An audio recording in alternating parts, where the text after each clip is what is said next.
اعوذ باللہ من الشیطان الرجیم بسم اللہ الرحمن الرحیم ان اللہ یحب الذین یقاتلون فی سبیلہ صفا کانہم بنیان مرصوص۔ بے شک اللہ تعالیٰ ان لوگوں سے محبت کرتا ہے جو اللہ کی راہ میں سب بستہ جہاد کرتے ہیں، گویا وہ سیسا پلائی ہوئی عمارت ہے۔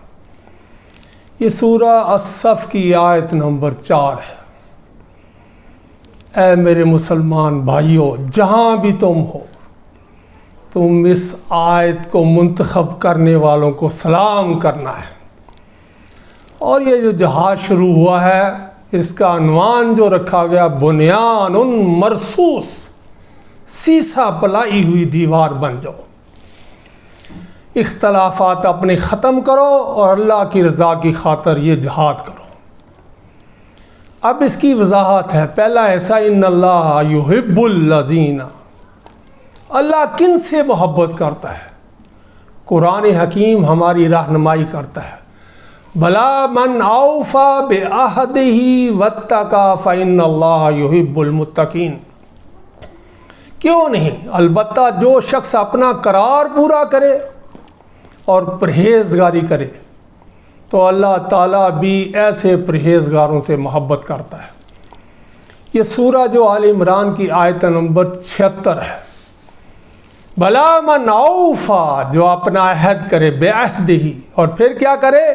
واتقی، اور تقوی کی روش اختیار کرے، تو پھر یہ جواب دیا گیا ان اللہ یحب الذین یقاتلون فی سبیلہ۔ متقی ہونا بہت بڑی بات ہے، اور اس دور میں سب سے بڑی ضرورت یہ ہے کہ رزق حلال کھایا ہو اور حلال ہی اپنی اولاد کو کھلایا ہو۔ یہ لوگ چاہیے جہاد کے لیے۔ اگلا حصہ آ گیا الذین یقاتلون فی سبیلہ، وہ لوگ اللہ کی راہ میں، میرے رستے میں جو لڑتے ہیں، ان کی صفات بیان کی جا رہی ہیں۔ قرآن حکیم کہتا ہے الذین آمنوا یقاتلون فی سبیل اللہ والذین کفروا یقاتلون فی سبیل الطاغوت فقاتلوا اولیاء الشیطان ان کید الشیطان کان ضعیفا۔ جو لوگ ایمان لائے تو وہ اللہ کی راہ میں جہاد کرتے ہیں، اور جو لوگوں نے کفر کیا وہ اللہ تعالیٰ کے سوا اوروں کی راہ میں لڑتے ہیں۔ بس تم شیطان کے دوستوں سے جنگ کرو۔ اللہ کہتا ہے فقاتلوا اولیاء الشیطان، شیطان کے دوستوں سے، ان سے جنگ کرو۔ ان کید الشیطان کان ضعیفا، اور یہ جان لو، یقین مانو کہ شیطانی ہیلے جو ہوتے ہیں بودے ہوتے ہیں، کمزور ہوتے ہیں۔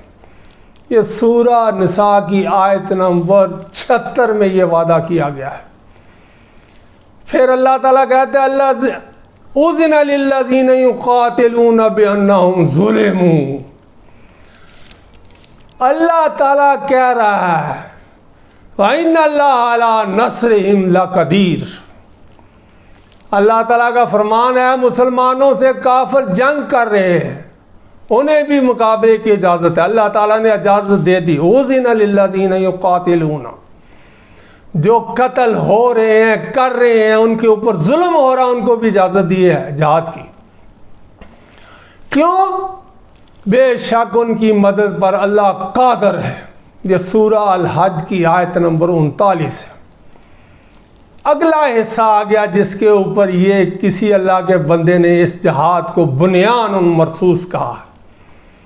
اللہ اس کو جزا دے۔ یہ قبلہ درست کرنے والی بات ہے۔ مسلمان کرتے کیا ہیں جہاد میں؟ صفاً کانہم بنیان مرصوص، وہ سیسا پلائی ہوئی دیوار بن جاتے ہیں، سیسا پلائی ہوئی عمارت بن جاتے ہیں۔ یہاں پہ بتایا گیا وہ اپنے اختلاف ہر قسم کے دور کر دیتے ہیں۔ اس کے بارے میں، بنیان کے بارے میں حدیث سن لیں کہ صف کی کیا اہمیت ہے۔ نبی پہلا ایسا صف باندھتے ہیں، صفے باندھ کے لڑتے ہیں۔ عن عمران بن حسین ان رسول اللہ صلی اللہ علیہ وسلم قال مقام رجل فی صف فی سبیل اللہ افضل من عبادت رجل 60 سنہ۔ اے مسلمانوں، اس حدیث کو تو اپنے لیے اوڑھنا بچھوڑا بنا لو۔ سیدنا عمران بن حسین رضی اللہ تعالیٰ سے مروی ہے کہ رسول اللہ صلی اللہ علیہ وسلم نے فرمایا، اللہ کے راستے میں جو شخص صف میں آ کر کھڑا ہو، اس کا مقام و مرتبہ اور کھڑا ہونا ایک آدمی کی 60 سال کی عبادت سے بہتر ہے۔ یہ سنن دارمی کے اندر حدیث آئی ہے 2433۔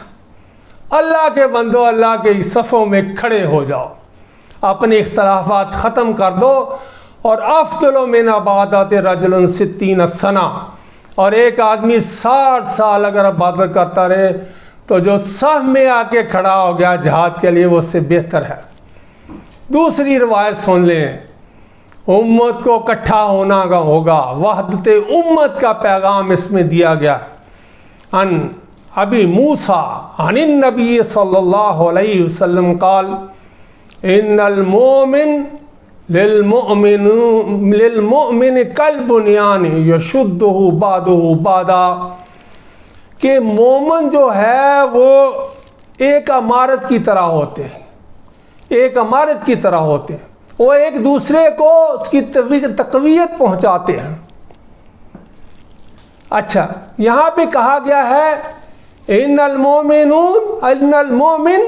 للمؤمن کالبنیان، قرآن کے اندر بھی بنیان آیا اور یہاں حدیث کے اندر بھی وہی الفاظ آئے، یشد بعضہ بعضا، وہ ایک دوسرے کے حصے کو تقویت پہنچاتے ہیں، عمارت میں اس طرح ہوتے ہیں، اینٹوں کی طرح جڑے ہوئے تھے۔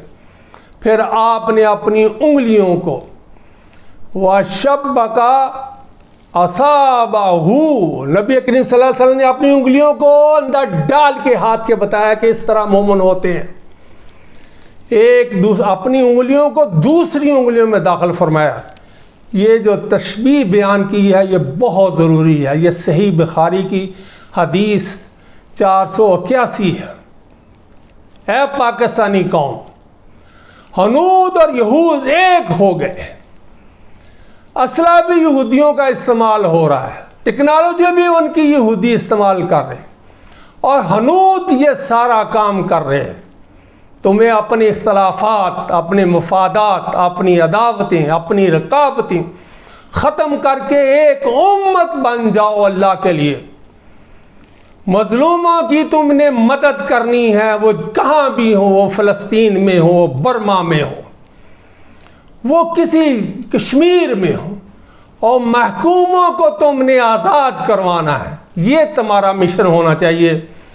اقبال نے جو پیغام دیا تھا، جو خواب دیکھا تھا، ایک ہو مسلم حرم کی پاسبانی کے لیے، نیل کے ساحل سے لے کر تاب خاک کاشغر۔ یہ وقت آ گیا میرے پاکستانی مسلمانوں، تم امت کو اور پاکستانی قوم کو اکٹھے کر سکتے ہو۔ اپنے سارے اختلافات اللہ کے لیے، اللہ کی رضا کے لیے ختم کر دو، اور جن کے اوپر ظلم ہو رہا ان کو آزاد کرو اپنی ریاست کے اندر، جن کو اسلام کے نام کے اوپر گرفتار کیا گیا ہے۔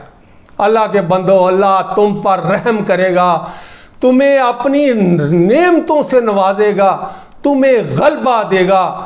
کیوں؟ اس کا وعدہ ان اللہ یحب الذین یقاتلون فی سبیلہ، اللہ کے رستے میں لڑنے والے کانہم بنیان مرصوص۔ تو ہمیں سیسا پلائی ہوئی دیوار یا سیسا پلائی ہوئی عمارت کی طرح کفر، ملت کفر کے سامنے کھڑا ہونا ہے۔ اللہ ہماری مدد کرے گا۔ ان تنصروا اللہ ینصرکم، اگر تم اللہ کی مدد کرو گے تو اللہ تمہاری مدد کرے گا۔ جزاک اللہ خیرا، فی امان اللہ۔